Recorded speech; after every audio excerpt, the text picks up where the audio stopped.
This is Autoline Daily, the show dedicated to enthusiasts of the global automotive industry. Europe and China have agreed to end their EV tariff dispute. According to China's Ministry of Commerce, Chinese automakers have pledged to sell EVs imported to Europe above a minimum price, and both sides are now, quote, negotiating on a flexible price commitment plan. They're trying to reach a deal before the tariffs are finalized at the end of October. But back in June, the EU raised tariffs on Chinese-made EVs by up to 38% after its investigation concluded that the EVs benefited from unfair subsidies. But now it looks like they can avoid those fees as long as the vehicle has a higher price. No word what happens to a vehicle price below the minimum. But this should help smooth concerns from European countries and automakers that were worried about some sort of retaliation from China. U.S. dealers say unless emission rules are relaxed, EVs are going to start piling up on their lots, ICE prices will go up, customers will have to work harder to find the model that they actually want, and people will just hold on to their older, less fuel-efficient vehicles. So now they're calling on the government to help. More than 5,000 U.S. dealers have already sent letters to President Biden, but now they're reaching out to state and federal officials, urging them to ease emission regulations as well as EV sales requirements. They say the rules are, quote, out of touch with the state of EV technology, charging infrastructure, and most of all, the American consumer. Collectively, dealers have invested billions in EV training, equipment, and inventory, but they're worried what the slowdown in EV growth will do to their business, which has also caused automakers and suppliers to significantly slash their EV production and sales targets. Hybrid sales are growing in most of the world, including the U.S., but VW hasn't offered hybrids in the U.S. since 2016. So the head of VW North America is trying to change that. Pablo DC told Automotive News that he's been fighting to get more hybrids and has been able to get some models approved. He didn't say which ones, but higher volume models would make the most sense, like the Tiguan and Atlas. And Volkswagen needs those models ASAP, so its lineup is more in tune with market conditions. And one advantage that VW has is it already offers hybrids and plug-in hybrid models in other parts of the world, so it has the potential to make the move quickly. Jeep is also considering adding more traditional hybrids to its lineup in the U.S. It already offers several plug-in hybrids, but with demand slowing for PHEVs and also BEVs, Jeep's VP of Global Product Planning says it's looking into adding hybrids because they're not as costly, but he did not say when they could reach the market. In other Jeep news, the company just launched the all-electric version of the Avenger in Japan. The model is also offered in Europe with ICE, mild, and plug-in hybrid variants, but for now, it will only be sold as a BEV in Japan, which is a bit of a gamble. Last year, only 44,000 EVs were sold in the country, accounting for just 1.6% of the market. Meanwhile, hybrids and PHEVs account for more than half of sales. And like most foreign brands in Japan, sales are relatively small for Jeep. Last year, it sold around 11,500 vehicles, which was up 17%, but this year, its sales have tumbled 23% to just over 6,000 units through August.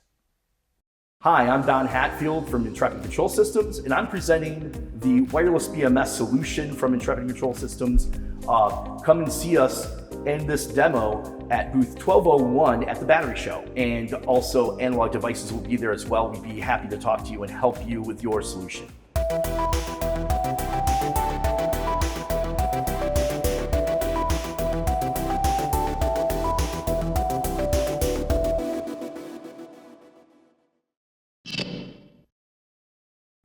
Car sales in the U.S. are expected to decline this month.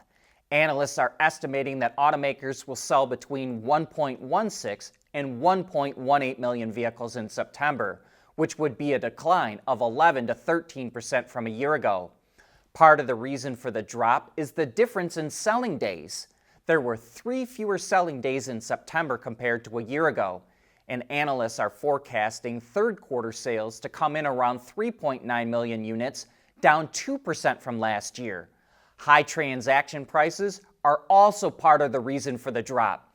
J.D. Power estimates the average new vehicle cost more than $44,000 this month, and while that is down 3% from last year, it's still higher than pre-pandemic levels. And analysts don't expect a jump in sales for the rest of the year.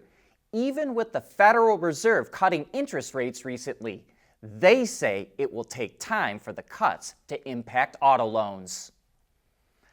A Chinese joint venture EV startup is getting the chance to see if it can survive on its own. Avatr, a team-up between Chang'an, Huawei, and CATL, is planning to go public. The move would allow it to continue to develop vehicles independently, as well as collaborate with new strategic partners. Through August, Avatr has sold more than 36,000 units, which is not a lot. But that's mostly from one model, and it only recently added a second. Plus, going public could give it a large cash infusion to expand more or make additional investments. Last month, it poured $1.6 billion into the automotive division of tech giant Huawei to make sure it always has access to Huawei's latest technology, and reports say it's going to double that investment again.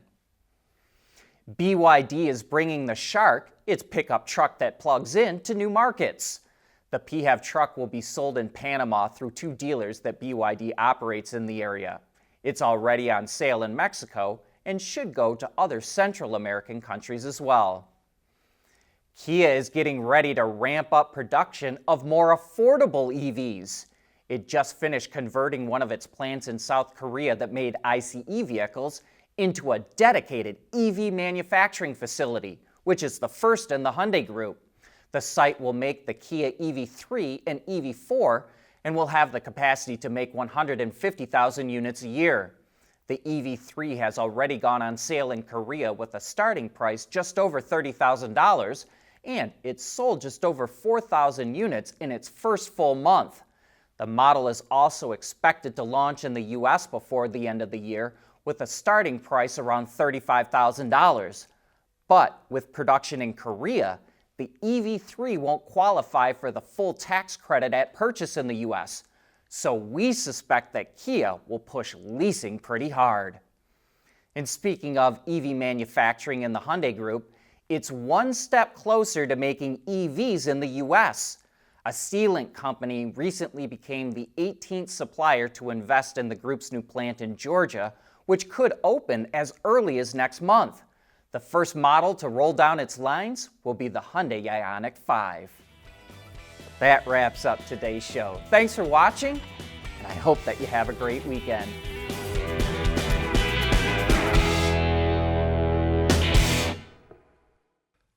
Autoline Daily is brought to you by Bridgestone, solutions for your journey. Intrepid Control Systems, over-the-air engineering boost your game. MEDC, where Michigan businesses are powering the future of mobility. And by Teijin Automotive Technologies, the formula for better mobility. Knowing that a little rain won't slow down your day, that's what really matters. Bridgestone Turanza Quiet Track tires, confident control in wet conditions. When we did our research for the talent that we need for this program, Michigan was really the top of the list. In order to be successful in this space, you really have to have the right people, the right mindset, the right environment. There's nothing wrong with heavy metal. Hey, lighten up. But with world-class composite material, Teijin Automotive Technologies makes vehicles lighter, safer, and more eco-friendly. Wards is the industry leader for news, data, and analysis. That's why companies across the globe subscribe to our premium service, maybe even your own. Log in for subscriber access now. Check your company's intranet for details, and rely on wardsauto.com to keep you informed.